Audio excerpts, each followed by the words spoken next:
let's see, show my screen, and let's get into it. And if the rest of you guys online could please mute yourself, that would be awesome. I'm going to assume that everything can be seen now and get into it. All right.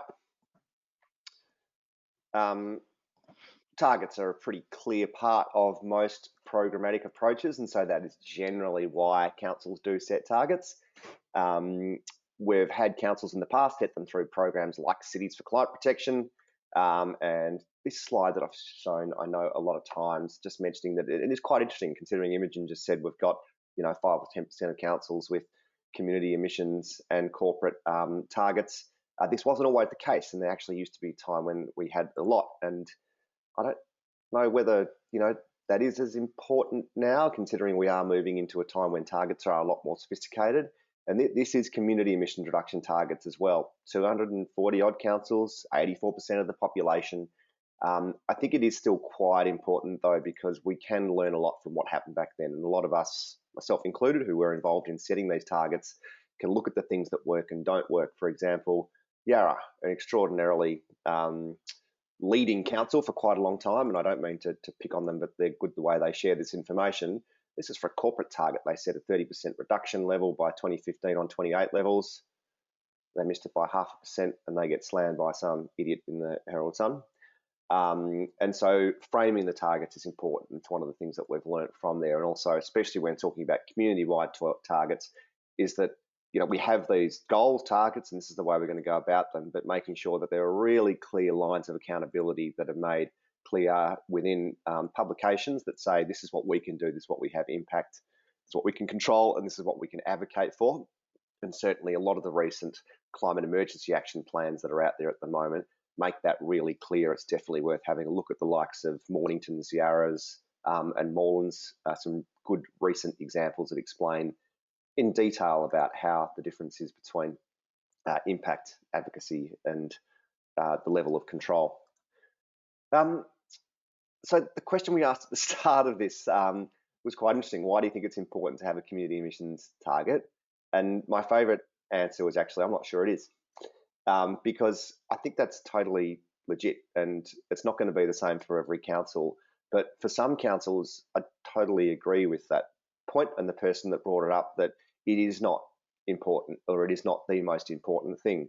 There was another query that came up from someone in advance saying, my councillors, or 5 out of 9 anyway, don't believe in climate change, don't believe local government has a role, so what do I do and help? So setting a target is possibly not the most important thing for a council in that situation. And the answer to your question there, for the person that wrote that in, is I'd be Googling Sarah Barker from Mint Ellison ASAP, and she'll talk about risks, fiduciary duties, and scare the shit out of councils really quickly to take that other approach. Setting science-derived targets for a council like that is not the way you're going to get action. From my experience, councils' capacity to set targets or even deliver action, the dynamic product of so many different factors: community and council support, internal, external policy settings, council resourcing, capacity, technology. So it's not that simple. So why, at the end of the day, I certainly think for most councils, for the main, it is important. It is not always the case. People, councils, organisations set targets for different reasons. So for some, it's to measure success. What have we achieved? What do we need to achieve? For others, it is to drive action, and at the level commensurate with the problem that is faced. And so with community 2030, 2040 net zero targets, the kind of action that's required is a lot more than potentially the piecemeal stuff that's been happening in the past. Common goal, accountability to make sure that there's something that can be addressed and you have an external accountability for it. Targets can be used to inspire. And again, a lot of councils and a lot of the, what have we got, 78 on the line now, don't need targets to inspire people and communities, and that's okay. But for some, this can be quite an important thing, and also for leadership. So different things for different councils. And this is the same with the targets that we see everywhere, except for these guys. So we often talk about targets being SMART. I'm going to hope most people know that acronym, and don't forget, you can download this PowerPoint at the end, so no need to take detailed notes. Some targets that aren't SMART are still there for different reasons. So this is the target to get the road toll down to zero in Victoria, the Towards Zero campaign. It's designed to inspire, to educate, promote road safety. There's their website, there's our target, zero. It is not smart, it is not achievable. We can't stop until we reach zero deaths and serious injuries. I think most people would say that getting to a zero road toll, while it's a aspirational target, is not possible. And so instead, this is used for communication purposes instead. They've done their research and said that the zero target is the way to get people involved and head towards that, the aim, which is to reduce road toll and road trauma. These targets here, for those that are south of the New South Wales border, we know these quite well. These were targets that were used to inspire and educate. For example, this one here, and any Victorian will have this rattling in their ears for the next couple of decades, targeting a rolling average of under 5 over 14 days. So this target's used to communicate a pretty complicated thing in a very simple way. Football clubs have targets for memberships to inspire, celebrate and lead, get on board and be part of it. That's what the North Melbourne Football Club did in 2012. Others use targets because it will fit in with political realities, but also then try down the track to look at what it means from a science point of view.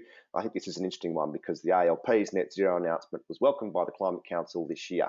Now, the Climate Council clearly talks about net zero by 2030 targets, but this is when we appreciate the fact that targets aren't locked in forever. And so the idea here is that we want to make sure that, for example, this particular government gets in, or the announcement from the Climate Council, I assume, is trying to find a federal government, should I say, that is going to set an ambitious target. But the first step is to make sure that they've got a target that fits in with what is often known as the Overton window. So something that is going to be within the bounds of acceptable policy. And then the next step is to try and look at making that target more in line with what's expected and what's required. And 2050 by zero is absolutely not enough.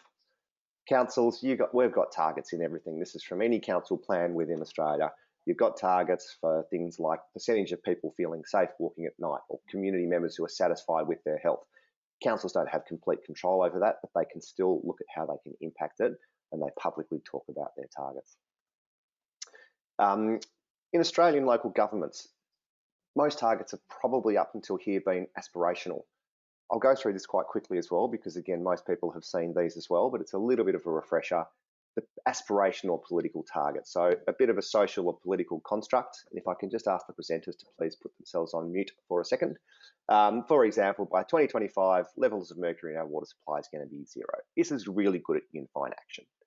It's potentially not going to be great at assessing the efficacy of a program and whether or not it's actually going to give you the desired result. For example, people not being sick. The bottom-up target, looking at exactly what we're going to do. So our strategies to reduce mercury, we're going to do A, B, C, D, E, and we're going to see that the levels of mercury are going to stay below a certain amount.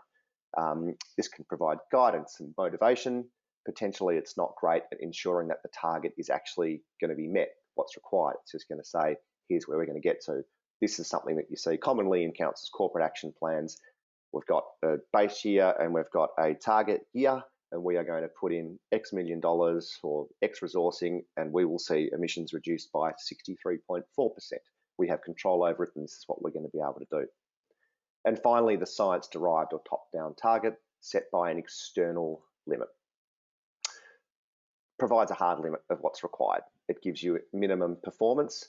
Whether or not it's actually going to be good at motivating action is probably a question that's still yet to be answered.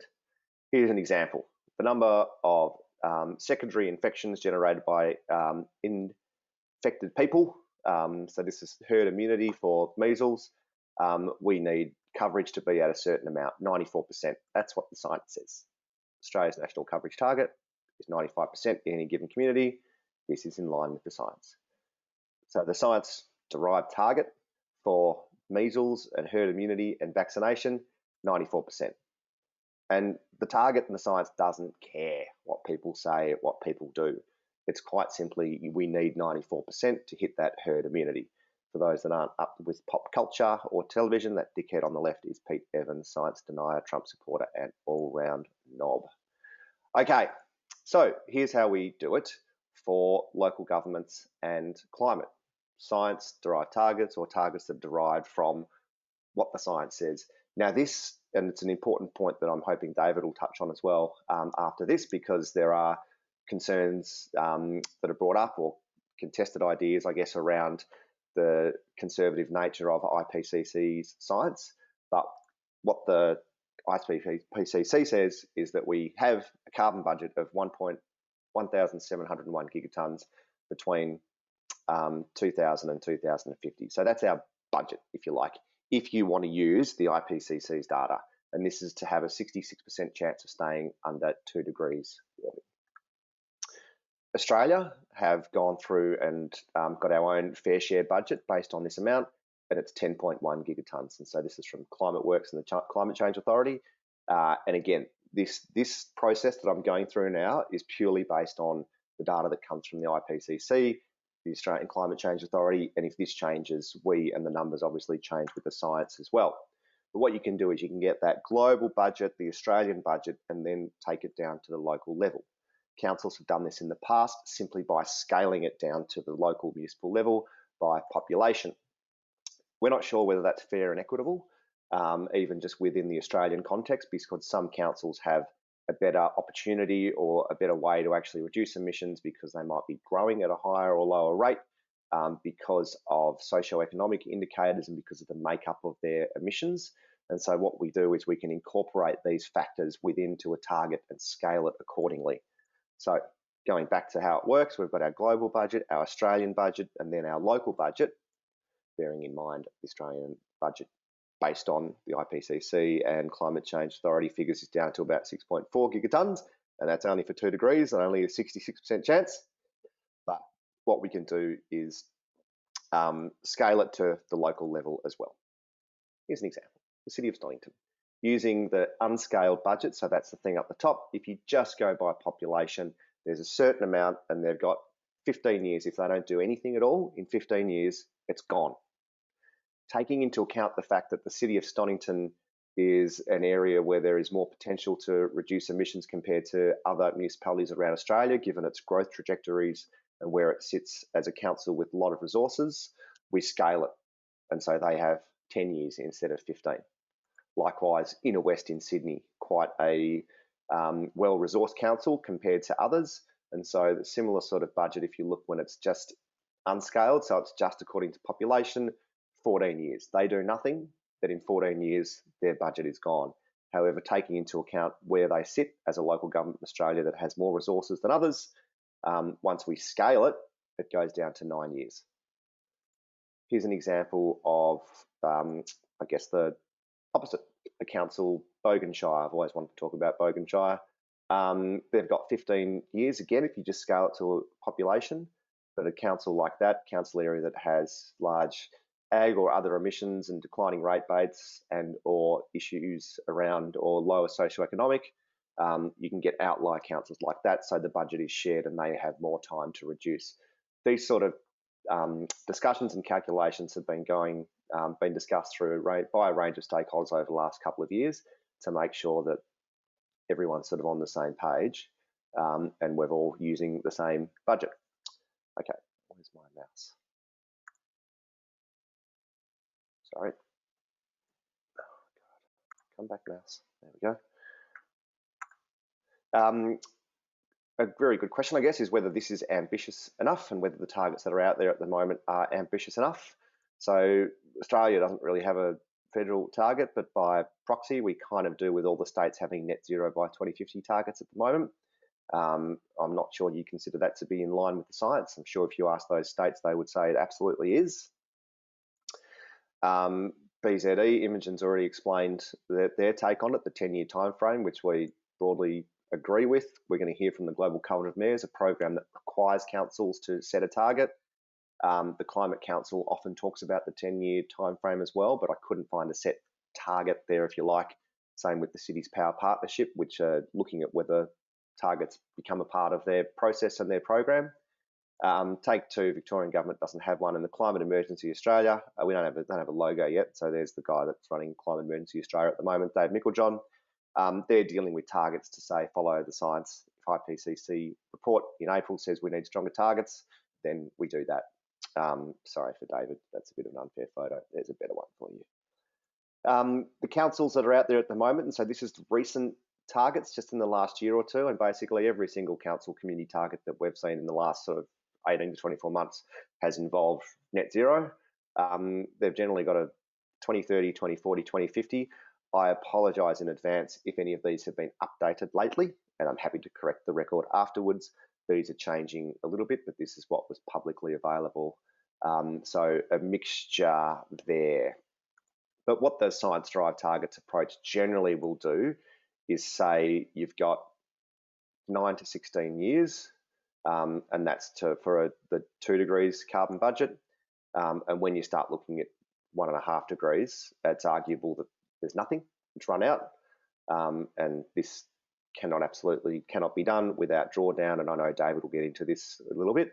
There are other methodologies and other state governments and political parties that will say that there is still a 1.5 degree budget, but it's quite challenging. So 2 degrees and 1.5 degrees, it's not just a matter of having a different budget and changing that 1,701 gigatons to a smaller amount. There are quite a few issues with this. There's no consensus, there's no common ground truth. You will find that different organisations and different parties will have different takes on the data and the science. And in the document that you can receive after this webinar, we've got some sources there that explain here are what different people say about it. And we've got one that's going to come on soon to talk about that as well. There is less data. There's potentially no credible pathway for 1.5 degrees. Now that's a bit of an issue if we've already set in stone for 1.5 degrees and councils want to use their targets to actually talk about how they're going to get there, then you need to start talking about drawdown, or you need to really reassess the way you're communicating it. There's no official budget, and so there is an official IPCC or agreed upon budget there. So it can be a little bit challenging. And also, generally, when we talk about the 1.5 degree budget and target, there's a 50% chance of getting there as opposed to a 66% chance for 2 degrees.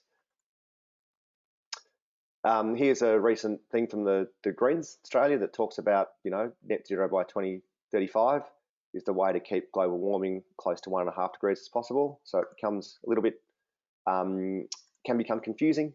And another interesting organisation, Carbon Brief, that's worth Googling, or we can put it into the notes if I get a chance, or you can check it out. Again, talk about the different windows, and many will say again that 1.5 is completely blown. Others will say that there's a window of anywhere between 2026 and 2042 when emissions, if they're not rapidly reduced, will breach that 1.5 degrees amount. The main game, of course, is actually reducing emissions to zero as soon as possible, and also focusing on action and action planning. And so we're providing information here, and we'll provide carbon budgets if it is of use to you as a council.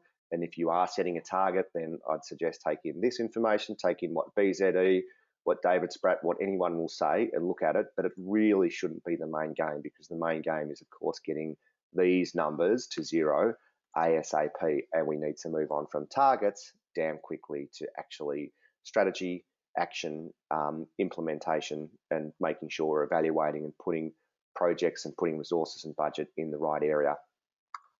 I think that's my probably take-home messages as well, that we can certainly look at the science and use this as a way to guide, but it doesn't necessarily mean that that's going to be the right thing for your community and your council. So do what works for you with an understanding of all the information that we have.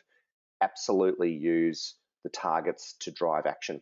And so what that means in my mind, in our mind, and again, mentioning that it's even been a bit contested within Ironbark, is that 2030, 2035, what BZE are saying and what we would say and what we generally show through the Science Derived Targets sort of process and carbon budgeting is that you need to move really quickly. And so the scale of the response needs to be commensurate with what we're actually facing and what the problem is, which is getting to zero in 10 to 15 years or as soon as possible. But don't get too caught up on it, would be my advice as well, but instead moving into making sure that time, effort, and resourcing is going into the areas that is going to make the most amount of difference.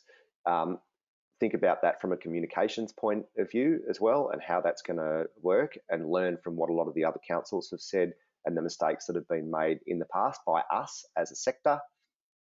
And that also is linked to the accountability side of things. And so I mentioned the Mornington and Yarra climate emergency action plans. There are some other really good ones out there. And if you're a part of the Climate Emergency Australia network, I'm sure you can get onto the aforementioned David Micklejohn and ask him. But the way that a lot of councils are now talking about targets is great. It's really clear that it says we need to get to zero by 2030 or critical decade or whatever it is. And we will absolutely not be held responsible for all of this, though. This is where other parts of the community need to come into place. And our final bit of advice is always be mercenary. And so do what works for you. And so if this isn't going to work, any of this setting targets to actually reduce emissions, then move on to actually just action and doing things as soon as possible.